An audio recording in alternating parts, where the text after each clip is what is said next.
So hello my friends, Devaun Lennox here, PhotographyPX. In today's video I want to show you some test footage with the brand new DJI Mavic Mini 2 drone. In this particular video you will see how the camera captures footage completely on the default settings. We are shooting in 4K, but we're using the fully automatic mode. Fully automatic white balance. I have not shot in a log profile or made any color adjustments or any post-processing changes whatsoever to this particular clip you're going to see. If you do have a 4K capable device, I would encourage you to check it out in 4K if that's a possibility as well. But otherwise, I hope you enjoyed this clip.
So there you have it, my friends. There is some test footage of us flying our DJI Mavic Mini 2 drone during the daytime.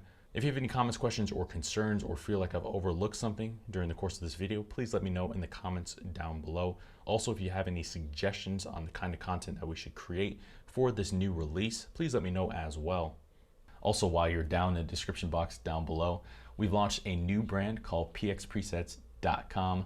PX Presets is going to be your next one and only stop for Lightroom presets until we launch Photoshop and other platform presets. But here you can find both desktop and mobile presets to get you started in a variety of different mediums more powerfully and upgrade your imaging and take your images to the next level. That link to pxpresets.com will be in the description box down below. Please check that out if you're in the market for some exciting Lightroom presets. But until next time, my friends, I've been your host, Devaun Lennox. I will see you in the next video, just in case you know.